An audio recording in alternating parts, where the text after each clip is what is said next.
السلام عليكم ورحمة الله.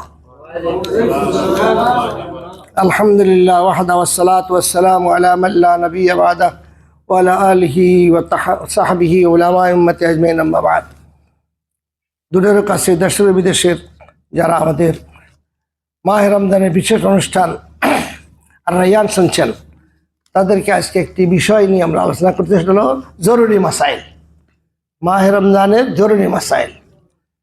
এর মধ্যে কয়েকটা জিনিস, আমরা বেশি সময় নাই, কয়েকটা জিনিস আমরা আলোচনা করব। একটা কথা মনে রাখতে হবে, রোজার বিষয়টা হলো ইবাদত। রোজা কি ফরজ ইবাদত। ইবাদত পাঁচটা। কয়টা? এটা মনে রাখতে হবে, নামাজ, রোজা, হজ, যাকাত, জিহাদ। আবার বলছি, কয়টা? কি কি? নামাজ, রোজা, হজ, যাকাত, জিহাদ। জিহাদ মানে হলো যে কোনো দিনই চেষ্টাটাকে জিহাদ বলে। জিহাদ মানে রক কাটা, মারামারি না। জিহাদ মানে হলো আপনি এই যে বাসার থেকে চেষ্টা করি তারাবি জামাত, এটাও জিহাদের অংশ। আপনি ফ্যাক্টরিতে ছিলেন, নিয়ত করছেন তারাই পড়বো, এটাও আপনার জিহাদের অংশ। মানুষের জীবনের সবটাই কি জিহাদের অংশ। এই জন্য ইবাদত, মুমিনের জীবনে ইবাদত ছাড়া এক মিনিটও থাকবে না। এটা হলো শরীয়তের হুকুম, এক মিনিটও থাকবে না। ঘুমানোটা ইবাদত, ঘুমানোটা কি ইবাদত। এই জন্য ঠেকাতে এটাও আসছে, অন্য সময় সুবহানাল্লাহ পড়লে আপনার যে সওয়াব হইতো, রমজানে চুপ করে ঘুমাইলে সওয়াব হইব মাহে রমজানের কারণে। এই জন্য আমরা কয়েকটা বিষয় আপনাদের খুব সংক্ষেপে বলবো। আপনার নকল দাঁত মুখে রাখা, এই যে আলাদা আলাদা আলাদা দাঁত রাখে না, দাঁত যখন পড়ে যায় এখন খুলে আবার ধোয় রাখে, এটা রাখলে রোজার কোনো ক্ষতি হবে কিনা? মাসালা হলো এতে কোনো ক্ষতি হবে না। কারণ কি? মূল নীতি হলো, আমার বাহির থেকে এমন জিনিস যদি ভিতরে যায়, ভিটামিন জাতীয় শক্তি আমার, সেটার জন্য রোজা ভাঙবে। কথা বুঝে আসছেন? এটার মূল নীতি। বাহির থেকে এমন জিনিস ভিতরে গেল যার দ্বারা কি হয়, শক্তি বাড়ে, সেটা কি আপনার রোজা ভাঙবে। অথবা ভিতর থেকে এমন জিনিস বাড়লে, এমন বেশি করে বাইরে এলো যেটা আপনার আসলে আপত্তিজনক। এই দুইটা মূলনীতি মনে রাখতে হবে। তাহলে আমরা একটা মশলা জানলাম কি, নকল দাঁত যদি কেউ আপনার ব্যবহার করে তার রোজার কোনো ক্ষতি হবে না, মনে থাকবে। দুই, কানে ওষুধ প্রদান। কানের সময় কানের মধ্যে ওষুধ রাখতেছে আমরা, হ্যাঁ ড্রপ দেয় যে, হ্যাঁ কানে ঔষধ, তেল তেল ইত্যাদি ঢুকালে রোজা ভেঙে যাবে।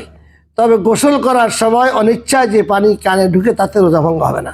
অবশ্যই এক্ষেত্রে সতর্ক থাকতে হবে যেন পানি গলায় না চলে যায়। কানে ওষুধ দিলে গর্ত ভিতরে ঢুকে, এই জন্য কানে তরল তেল জাতীয় বা তরল জাতীয় জিনিস কিছু দেওয়া যাবে, রোজা নষ্ট হয়ে যাবে। চোখে ওষুধের সুরমা ব্যবহার করা, এখন চোখের ড্রপ তো সারাদিন দেওয়ার লাগে, চোখে ওষুধের সুরমা ব্যবহার করলে তার রোজা ভাঙবে না। যদিও এগুলোর স্বাদ গলা অনুভব, অনেক সময় চোখে দিলে অ্যাকশনটা গলা আমাদের একটু তিনতে লাগে, আছে না, কিন্তু রোজা ভাঙবে না, যেহেতু ওটা পেট পর্যন্ত বা ভিটামিন জাতীয় জিনিস নয়। বুঝে আসছে? তাহলে কয়টা হলো? তিনটা। নাকে ওষুধ দেওয়া, নাকে পানি বা ওষুধ দিলে যদি তা খাদ্যনালীতে চলে যায়, নাকে দিলে বুদ্ধি উঠিয়ে খাদ্যনালীতে চলে যায়, তাহলে রোজা ভেঙে যাবে এবং কার্যকর এবং কাজা করতে হবে। কথা বুঝে আসছে নাকি? কি বলছি কন্ত? নাকে পানি দিল, এটা মস্তিষ্ক যদি কোথায় গেল, খাদ্যনালীতে চলে গেল, তাহলে রোজা ভাঙবে, রোজা কাজা করতে হবে। ডায়াবেটিস পরীক্ষা, এটা একটা প্রতিদিন লাগে। এখন ডায়াবেটিস কত আছে এটা পরীক্ষা করার জন্য বিভিন্ন প্রকার মেশিন আছে। ডায়াবেটিসের সুগার মাপার জন্য সুচ ঢুকিয়ে যে এক ফোঁটা রক্ত নেওয়া হয়, এতে রোজার কোনো ক্ষতি হবে না। এক ফোঁটা নিলেন তো আপনি সামান্য একটু, এটা কোনো ক্ষতি হবে না আপনি প্রয়োজন। তবে আপনি জায়েজ দিয়ে খালি সারাদিন নিলেন না, যদ্দূর সতর্কতা অবলম্বন করা যায় করতে হবে, যেন আপনার বাড়াবাড়ি না হয়, এটা খেয়াল রাখতে হবে। রক্ত পরীক্ষা, এখন আপনার শরীর খারাপ, ডাক্তার কাছে ডাক্তার লিখে দিল রক্ত পরীক্ষা, এখন নিয়ে আসো, কিন্তু আপনি রোজাদার, কী করবেন? রক্ত পরীক্ষার জন্য রক্ত দিলে রোজার কোনো ক্ষতি হবে না। তবে খুব বেশি পরিমাণে রক্ত দেওয়া যার দ্বারা শরীরে দুর্বলতা আসে, তা মাকরুহ। একদম ব্যাগে 2-3 ব্যাগ দিলেন, শরীরে উঠতে পারেন না, আসলে এরকম, এটা দেওয়া যাবে না, মাকরুহ। রোজা ভাঙবে না, রোজা মাকরুহ হবে, রোজার যে পজিশনটা নষ্ট হয়ে যাবে। মুখে ওষুধ ব্যবহার করা, মুখে ওষুধ ব্যবহার করলে তা গিলে ফেললে বা ওষুধের অংশ বিশেষ গলায় প্রবেশ করলে রোজা ভেঙে যাবে। গলায় প্রবেশ না করলে রোজা ভাঙবে না। দেখেন ঘা মানুষের ভিতরে আছে না, ঘা আছে, একটু মালুম লাগাইলেন, এটা গলার ভিতরে ঢুকলে কিন্তু রোজা ভেঙে যাবে। আর যে ওখানেই থাকে তারপরেও মুখে একটা রিস্ক আছে, না দেওয়াই ভালো। ইমার্জেন্সি না হলে আপনি দিবেন না। মেসওয়াক করা, এটা একটা ব্রাশ করে কেউ কেউ আমরা মেসওয়াক করি। আপনার কাঁচা মেসওয়াক যেটার দ্বারা কি রস বের হয়, আসলে ওই ফিলু গাছ এটা দিলে একরকম লালা বের হয়, এটা দিলে এটা আপনার করলে রোজা ভাঙবে না।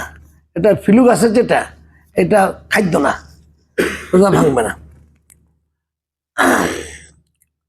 আমি পেস্ট টুথ পাউডার, এটা একটা জরুরি মশলা। এখন বাচ্চারা পেস্ট ব্যবহার করে, আমরাও পেস্ট ব্যবহার করি, টুথ পাউডার ব্যবহার করি। রোজা অবস্থায় দিনের বেলা টুথ পাউডার পেস্ট মাদুরিতে ব্যবহার করা মাকরু। দিনের বেলায় পেস্ট এবং কি টুথ পাউডার ব্যবহার করা কি মাকরু। গলায় ফুসলে যদি বাইচান্স পেস্ট লাগাইলেন, গলায় ফুসলে তো হয়ে যাবে। আর স্বাভাবিক এটা লাগেই, গলার ভিতরে ঢুকেই। যেন সেহরি খাইয়ে আপনি কি করবেন, এই কামটা করে ফেলবেন যেন রোজা নষ্ট না হয়। দাঁত তোলা, দাঁতের ব্যথায় জান যায়, আসেন অনেকে, এখন ডাক্তার দাঁত তুলবে, এখন রোজা থাকবে, রোজা আসেন আপনার কি অবস্থা হবে? রোজা অবস্থায় একান্ত প্রয়োজন দাঁত তোলা জায়েজ আছে, এবং অতি প্রয়োজন না হলে এমনটা করা মাকরু। ওষুধ যদি গলায় চলে যায়, অথবা থুতু থেকে বেশি অথবা সমপরিমাণ রক্ত যদি গলায় যায়, তাহলে ভেঙে যাবে। কথা বলছেন? আবার ওষুধ এমন দিল গলায় চলে গেল, অথবা থুতু পরিমাণ বা তার সমান রক্ত যদি বের হয়, রক্ত গলায় চলে গেল, তাহলে রোজা ভেঙে যাবে। কিসের জন্য? দাঁত তুললে। ইনসুলিন, এটা একটু জরুরি, কিন্তু ঘরে ঘরে ইনসুলিন। ইনসুলিন রোজা ভাঙবে না, কারণ ইনসুলিন রোজা ভঙ্গ হওয়ার গ্রহণযোগ্য রাস্তা দিয়ে প্রবেশ করে না, এবং গ্রহণযোগ্য খালি জায়গায় প্রবেশ করে। ইনসুলিন কি জায়েজ আছে ইনসুলিন দেওয়া, তবে সতর্কতার জন্য যদি না লাগে, বেশি ডায়াবেটিস কম, তাহলে দিন না। এমন বেশি না দিয়ে 2-3 বার না দিলে হয় না, আছে না এরকম, তখন আপনি দিতে পারেন, ওটা রোজা ভাঙবে না। ডুস, অনেক ডুস বুঝেননি, পায়খানা যদি কষা হয়ে যায় অথবা জ্বর বেশি হয়, ডুস টাকা রাখতে না, ডুস দেয়। তো ডুস মলদারের মাধ্যমে দেহের ভিতরে প্রবেশ করে, তাই ডুস নিলে রোজা ভেঙে যাবে। ডুস যে জায়গা বা রাস্তায় দিয়ে প্রবেশ করে, এই জায়গায় বা রাস্তা রোজা ভঙ্গ হওয়ার গ্রহণযোগ্য স্থান, ডুস দিলেও থাকবে না। হ্যাঁ, যদি এমন অসুবিধা রুগী হয়, ডাক্তার এখন ডুস দেওয়াই লাগবে, তো রোজা ভাঙেন। আপনি রোজা ভাঙেন, ডুস দেন, পরে রোজাটা রাখিয়ে দেবেন। রোজাও রাখলেন আর ডুসও দিলেন, রোজা রাখলেন, এমন হবে না। কথাটা বুঝাইছি। তারপরে টিকা নেওয়া, ভ্যাকসিন টিকা নিলে রোজা ভাঙবে না, কারণ টিকা রোজা ভঙ্গ আর গ্রহণযোগ্য রাস্তায় ব্যবহার করা। টিকা নিলে আপনার রোজা ভাঙবে না, এমন জায়গায় দিলে ওখানে থাকে। বুঝে আসতেছে মশলাগুলি? আলট্রাসোনোগ্রাম পরীক্ষায় যে ঔষধ বা যন্ত্র ব্যবহার করা হয়, সবই চামড়ার উপরে থাকে, আলট্রাসোনের ভিতরে ঢুকে না, তাই আলট্রাসোনোগ্রাম করলে রোজা ভাঙবে না। তারপর এমআর আছে না, এর অর্থ হলো গর্ভধারণের 5 থেকে 8 সপ্তাহের মধ্যে জরিদার দিয়ে জরায়ুতে এমআর সিরিজ প্রবেশ করিয়ে জীবিত কিংবা মৃত ভ্রূণ নিয়ে আনা হয়, যার পর ঋতুস্রাব পুনরায় হয়। অতএব মাসিক শুরু হওয়ার কারণে রোজা ভেঙে যাবে বা কাজা করতে হবে। কিন্তু যদি রাতের বেলা করা হয়, তাহলে দিনের রোজা কাজা করতে হবে না। বুঝেছিনি? হ্যাঁ, দিনের বেলা কাজা করতে হবে না। তারপরে ডাইলেশন অ্যান্ড ক্যারিটেস, ডিএনসি হলো গর্ভধারণের 8 থেকে 10 সপ্তাহের মধ্যে ডায়ালেটরের মাধ্যমে জীবিত কিংবা মৃত বাচ্চাকে মায়ের গর্ভ থেকে বের করে আনা। একটা বাচ্চা আছে, বের করে আনবে, এতে রোজা ভেঙে যাবে। অযথা এমন করলে কাজা কাফারা উভয়টি দিতে হবে, তওবা করতে হবে। ভালো মশলা, কিন্তু কোনো দরকার নেই, কিন্তু এখন বাচ্চা রাখবেন না। আসলে অনেকের সিদ্ধান্ত নেয় বাচ্চা বেশি হয়ে গেছে বা কোনো কারণে, কিন্তু আপনি যদি ইচ্ছাকৃতভাবে এটা করেন কোনো কারণ ছাড়া, তো রোজা তো ভাঙবেই। রোজা রাখতে হবে, কাফারা দিতে হবে। কাফারা হলো কি, একটা রোজার পরিবর্তে 60টা রোজা, কটা 60টা, অথবা 60 মিসকিন খাওয়ান। এটা মনে রাখতে হবে। তারপরে শিরোধকার অপারেশন হলো অকাল গর্ভপাত হওয়ার আশঙ্কা থাকলে জরায়ের মুখে চতুষ্পার্শ্বে সেলাই করে মুখকে খিচিয়ে রাখা, এতে অকাল গর্ভপাত রোধ হয়। যেহেতু এতে কোনো ওষুধ বা বস্তু রোজাভঙ্গ হওয়ার গ্রহণযোগ্য খালি স্থানে পৌঁছে না, তাই এর দ্বারা রোজা ভঙ্গ হবে না। অনেক মহিলা আছে তাদের জ্বরের সমস্যার কারণে বাচ্চা ফেটে থাকে না, বেরোয় আসে, তখন ডাক্তাররা কী করে সেলাই করে এটাকে বেজনের ব্যবস্থাটা করে। তো এই শিলের মধ্যে যেটা করে এখনকার যে সিস্টেম, তাতে রোজা ভাঙবে না। কপারটি হলো জমিদারে প্লাস্টিক লাগানোকে, যেন সহবাসে বীর্যপাত হলে বীর্য দ্বারা হয়তো মস্ত নামে একটা প্যাকেটের মতো আছে, হ্যাঁ, এই কপারটি লাগিয়ে সহবাস রোজা ভেঙে যাবে। কাজা কাপ্পার উভয়টা ওয়াজিব হবে। দিনের বেলা রোজা রেখে করতে পারবেন না, তাহলে কাজা দেওয়া লাগবে, কাপ্পারাও দেওয়া লাগবে। প্রক্টোস্কোপি, ফাইলস, পিসার, অশ্ব, হারিস, বুটি, ফিস্টুলা আছে না মলদারে ইত্যাদি রোগের পরীক্ষাকে প্রক্টোস্কোপি বলে। মলদা দিয়ে নল প্রবেশ করিয়ে পরীক্ষাটি করা হয়। রোগী যাতে ব্যথা না পায় সেজন্য নলের মধ্যে গ্লিসারিন জাতীয় কোনো পিচ্ছিল বস্তু ব্যবহার করা হয়। নলটি পুরোপুরি ভিতরে প্রবেশ করে না। চিকিৎসকদের মতো এই পিচ্ছিল বস্তুটি নলের সাথে মিশে থাকে, নলের সাথেই বেরিয়ে আসে, ভিতরে থাকে না, আর থাকলেও তা পরবর্তী বেরিয়ে আসে। যদিও শরীর তার চোখে চষে না, কিন্তু এই বস্তুটি ভিজা হওয়ার কারণে তা ভেঙে যাবে। গ্লিসারিন দ্বারা ভিজা, এই ভিজা থাকার কারণে কি হবে, ওটা ভেঙে যাবে। রক্ত নেওয়া বা দেয়া, এটা একটু জরুরি।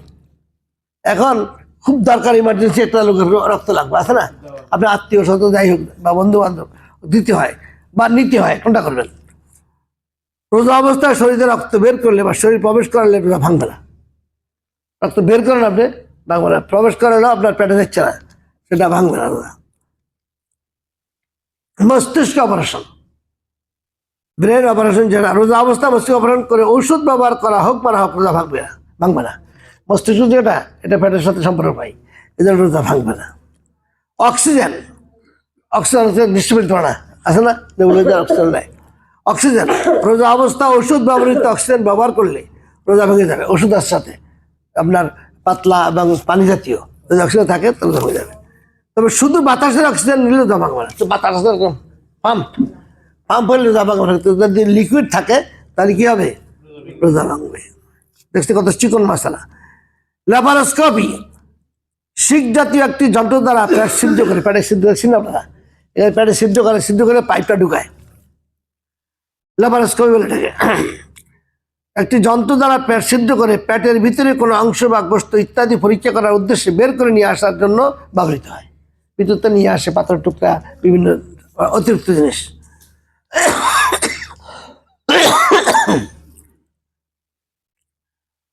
এতে যদি ওষুধ লাগানো থাকে তাহলে ওটা ভেঙে যাবে।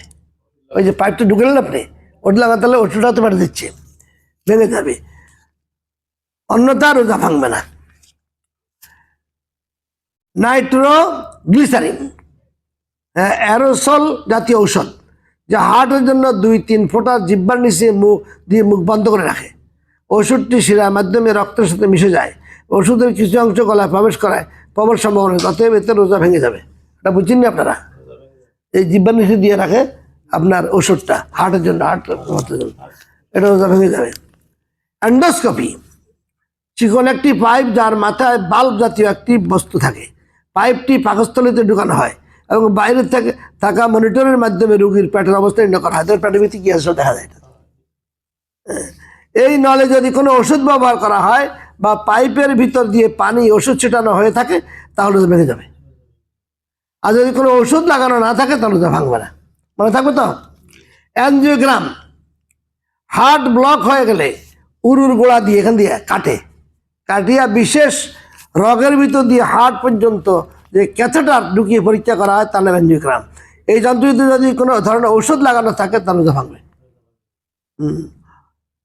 না। বলছে ওষুধ লাগানো থাকে তারপরেও যা ভাঙবে না, কারণ পেটের মধ্যে যেতেছে না, রানের ঢুকায় তো, রানের ঢুকায় ওই জায়গাটা চলে যাচ্ছে। ইনহেলার, যেটা নাকে টানে আছে না, নিঃশ্বাস কষ্ট, শ্বাসকষ্ট দূর করার লক্ষ্যে তরল জাতীয় একটি ঔষধ স্প্রে করে মুখের ভিতর দিয়ে গলায় প্রবেশ করানো হয়। এবার মুখের ভিতর ইনহেলার স্প্রে করার দ্বারা রোজা ভেঙে যাবে। এটা এই মশলা নিয়ে বোঝা যাইতেছে, অনেক হুজুররা ভাঙবে না, কিন্তু এর মধ্যে তরল জাতীয় ভর্তি আছে, যার কারণে ভিতরে চলে যায়।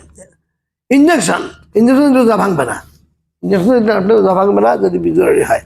তারপরেও যে কথা আমি বলবো সেটা হলো, যারা আমাকে শুনছেন, রোজার মাসে চেষ্টা করতে হবে এই সমস্ত যন্ত্র ব্যবহার না করার। ইমার্জেন্সি হলে কি করবেন আপনি? ইমার্জেন্সি হলে আপনাকে করতে হবে উপায় কি? রুগী তো বাঁচতে হবে। হ্যাঁ, দুইটা সুরত, একটা হলো আমি মাসালাগুলো জেনে সেভাবে কাজ করব, আর একটা হলো আমি এমন অবস্থা আপনার এই ওষুধ প্রয়োগ না করে উপায় নেই, ডাক্তার যখন করাই লাগবে তখন আপনি রুগীর জন্য কি পাবেন? কানা মিনকুম মারিদান আও আলা সাফার, যদি শারীরিক অসুস্থ হয় তাহলে রুগী করবে আপনার পরে রোজা রাখবে। এখন তো কিছু লোক আছে রোজা আইলে পেট ব্যথা শুরু হয়, পেট ব্যথা শুরু, আবার পেট ব্যথা, গ্যাস্ট্রিক, হুজুর এই সমস্যা। আল্লাহ দেখে না গ্যাস্ট্রিক নাকি আছে? রোজা গ্যাস্ট্রিকের মহা ওষুধ, মনে রাখবেন।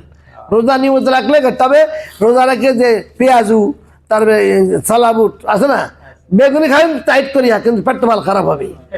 আপনি এগুলি খালি এমনি ভালোবাসে পেট খারাপ হয়। তো এগুলি বাদ দিয়ে চিড়া, কলা, দই এগুলি খান, আপনার ফল ফ্রুটস খান, আপনার বা 4টা ভাত খাইলেন। কিন্তু এই আমাদের দেশে যেটা চলে দুনিয়া কোথাও নেই। ইনারা দেখছি আমরা, এরা কি করে জানেন? এত বড় একটা গ্লাস এই লাল চা পাতলা লিকার কম দিয়ে রোজার ইফতারিতে প্রথমে 1 গ্লাস খায়, এই লাল চা গরম, খাওয়ার পরে তারা অন্য খানা খায়। এই পেঁয়াজ টেয়াজ তো এইসব দেশে নাই। তো আমি জিজ্ঞাসা করলাম, তোমরা এরকম করে সারাদিন গ্যাস জমি থাকে, সারাদিন কি এই গরম পানিটা দিলে গ্যাস আমার শেষ, আমি আরামে খাইতে পারি। এক এক দেশে একটা আর কি। তো আপনার যাই হোক, আমরা বাংলাদেশের মানুষ ছোলা বুটের সাথে মিশে গেছি। ছোলা বুটু, বেগুনি, তারপরে আপনার কি আলুর চপ, পেঁয়াজু, এই 5টা না হলে ইফতার হয়ই না। এটা এমন অবস্থা হয়েছে, মানে আমাদের সংস্কৃতির অংশ হয়ে গেছে। আর কোনো ইফতার মাহফিল দেখলে না খাওয়া বেটা কি লাইন লোক, কিছু হয়নি। কিন্তু এই যদি মনে করেন এই চিড়া, তার ফল ফ্রুটস, আরও অনেক আইটেম রাখে, দইটে, তাও ইফতার হইল না। কি নাই? ছোলা নাই, মুড়ি নাই, পেঁয়াজও নাই, তারপর ডাল ভুড়ি নাই, এগুলো নাই। এটা করতে হবে, এটা বিজ্ঞান বলতেছে এটা স্বাস্থ্যের ক্ষতিকর। আমরা যদিও খাই, হ্যাঁ, ছোলাটা যদি খাইতে হয়, নিয়ম হলো ছোলাকে চুলে আপনি ভিজে চুলে, কাঁচা ছোলা যেটা, এটা একটু লবণ দিয়ে আমরা খাইলেন, সেটা উপকার আছে। কিন্তু এখন যে তার আরও যে তেল আমরা খাই, আল্লাহ মাফ করুক, আল্লাহ মাফ করুক, আপনার এই যে সোয়াবিন শুক্র চর্বি দেয়, বড় মারাত্মক অবস্থা। এই জন্য সোয়াবিন না খাইয়া যদি সরষের তেল খাওয়া যায় কানিতে কানিয়ে, সেখানে ভেজাল। সরষের তেল করে তিসি মিশায়, তা যাই হোক, মিশাইলে অন্তকে ওই শুক্রের চর্বিটা লাগবে না। সোয়াবিন কোম্পানিরা কিন্তু বিদেশে যারা আনে, কতগুলো কোম্পানি আছে, এগুলি খাওয়াই বেশি, যার কারণে নানান রোগ হয়। এই যে আমরা খাইয়ে যে দুর্বল হয়ে যেতেছি, এত খাই কিন্তু শক্তি হয় না, কারণ হলো ওই সমস্ত কারণে। আল্লাহ তাআলা আমাদের তৌফিক দান করুক, আমরা এই মশলাগুলো জেনে আমরা সতর্ক থাকবো। আর আল্লাহ কাছে তো আল্লাহ সুস্থ রাখো, যেন ইঞ্জেকশন না লাগা লাগে, ইনসুলিন লাগে, আমাদের সুস্থ রাখো। তাহলে আল্লাহ তাআলা যে ইচ্ছা করে সুস্থ রাখতে পারে না।